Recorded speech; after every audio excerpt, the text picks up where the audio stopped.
ኣብ ኣዝዩ ዝኸፍአነ ህይወት ሓደጋ ዝርከቡ ተመዛበልቲ ጸገሞም ዘለኣነት ምፍታሕ ክንረባረብ ይግባእ ኢሉ ጀነራል ታደሰ ወረደ።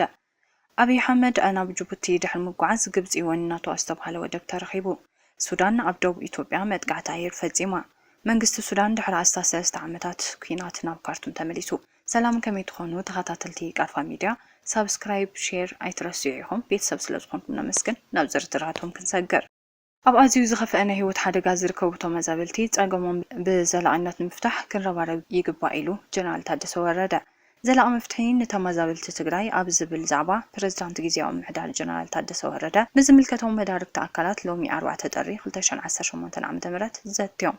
ፕረዚዳንት ጀነራል ታደሰ ኣብ ውሽጢ ትግራይ ይኹን ካብ ትግራይ ወጻኢ ብፍላይ ድማ ኣብ ሱዳን ዝርከቡ ተመዛበልቲ ወገናት ከቢድ ናይ ጥሜት ሓደጋ ኣጋጢሞም ከም ዘሎ ገሊጾም። ዘለዎም ጸገም ብዘላቕነት ኣብ ምፍታሕ መንግስቲ ምስ ዝምልከቶም ኣካላት ብምዃን ይሰርሕ ከም ዘሎ ሓቢሮም።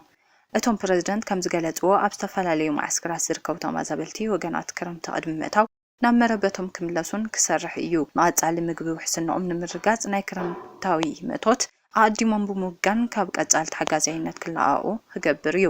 ተመዛበልቲ ናብ መረበቶም ምምላስ ጥራሕ ዘላቕ መፍትሒ ይኮነን ዝበሉ እቶም ፕረዚደንት ዘይመንግስታዊ ትካላት ገበርቲ ሰናይ ሓዊሱ ዝምልከቶም ኣካላት እግሪ ናይ ምትካል ስራሕቲ ኣብ ምፍጻም ክዋስኡ ከም ዝግባእ ሓቢሮም። ጀነራል ታደሰ ብትካላት ሕቡራት መንግስቲ ይኹን ካልኦት ዘይመንግስታዊ ትካላት ዝወሃብ ፋይናንሳዊ ሓገዝ ብዝምልከቶም ናይ ግዚያዊ ምምሕዳር ትካላት ክመሓደር ክግበር እዩ። ፌደራል መንግስቲ ዝደልዮ ናይ ኦዲት ክትትልን ስራሕን ምፍጻም በሪ ክፍቲ ምዃኑ ገሊጾም። ብተመሳሳሊ ብዛዕባ ኣብ ሱዳን ዘለዉ ተመዛበልቲ ዝምልከት ብወርሒ ዝወሃቦም ራሽን ትሕቲ እኹል 2.5 ኪሎ ብወርሒ ብምዃን ብህይወት ናይ ዕድሎም ኣብ ሓደጋ ከም ዘሎ ገሊጾም። ብምዃኑ ድማ ዘላቕ መፍትሒ ክሳብ ዝግበረሎም ማሕበረሰብ ዓለም ድጋፍ ንኽግበረሎም ጸዊዖም። መንግስቲ ፌደራል እውን ኣብ ምምላስ ተመዛበልትን ምቕራብ እኹል ሰብኣዊ ሓገዝን ምስ ግዚያዊ ምምሕዳር ኮይኑ ሓላፍነቱን ክዋጻእ ተሓሳሲቦም።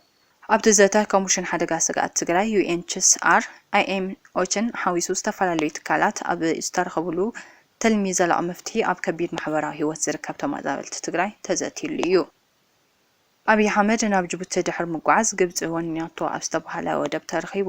ንዑደት ናብ ጅቡቲ ዝተጓዓዘ አብይ ኮይኑ ሒዝዎም ዝኸደ ልኡኻት ኣብ ሓደ ሶፋ ኮፍ እንትብሉ ዲያቆን ዳንኤል ክብረት ወንበር ብምሳኑ ኣብ መቐመጢ ዕምበባ ኮፍ ክብል ተራእዩ።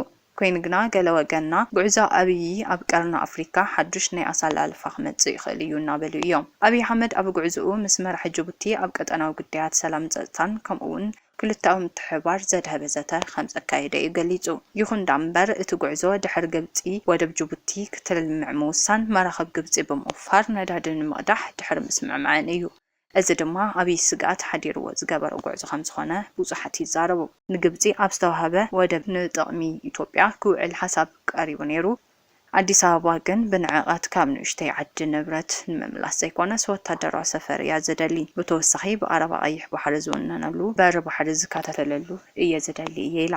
ድሕሪዚ መራሒ ጅቡቲ ብወገኖም ንሕና ወታደራዊ ሰፈር ኣይንህብን ክብል ምምላሱ ይዝከር።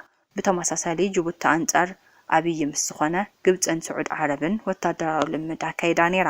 እዚ ኣካይዳ ምስ ረኣየ እዩ አብይ ናብ ጅቡቲ ዝኸደ። ንግብፂ ኣብ ዝተዋህበ ወደብ ዕዶት ክግበረሉ ዝተዓዘብና። ሱዳን ኣብ ደቡብ ኢትዮጵያ መጥቃዕቲ ኣየር ፈጺማ። ሱዳን 1.5 ቢልዮን ዶላር ወጻኢ ዝገበረትሉ ኣጽዋር ካብ ፓኪስታን ገዚኣ ኣላ። ስትራቴጂክ ድሮናት ሚጋትን ካልኦት ዘመናዊ ኣጽዋርን ዝሓቖፈ ዕዳጋ ኣጽዋር ተወጊኑሎ። ስዑድ ዓረብያ ነዚ ዕዳጋ ማእኸል ኮይና ዝተሓበረት ሃገር እያ። ሱዳን ብመንግስቲ ኢትዮጵያ ንዝደግፍ ሓይሊ RSF ንምድምሳስ ኣብ ሰፊሕ ወታደራዊ ዲፕሎማሲያዊ ምድላው ተጸሚዳ ኣላ። ብኻልእ ዜና ሱዳን ኣብ ደቡብ ኢትዮጵያ መጥቃዕቲ ኣየር ፈጺማ። እቲ መጥቃዕቲ ኣብ ከባቢ ቤንሻንጉል ጉሙዝ ያዊስ ኣብ ዝተባሃለ ቦታ እዩ ተፈጺሙ። ትማሊ ተፈጺሙ ዝተባሃለ መጥቃዕቲ ኣብ ደቡብ ሱዳን ኢትዮጵያ ፈላማይ ደብዳብ ኮይኑ ተመዝጊቡሎ።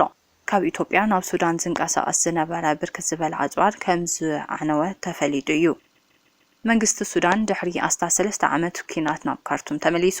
ወታደራዊ መንግስቲ ሱዳን ኩናት ሕድሕድ ድሕሪ ምውልዑ ን13 ዓመታት ማእኸሉ ኣብ ፖርት ሱዳን ገይሩ ድሕሪ ምጽናሕ ናብ ርእሲ ከተማ ካርቱም ተመሊሱ።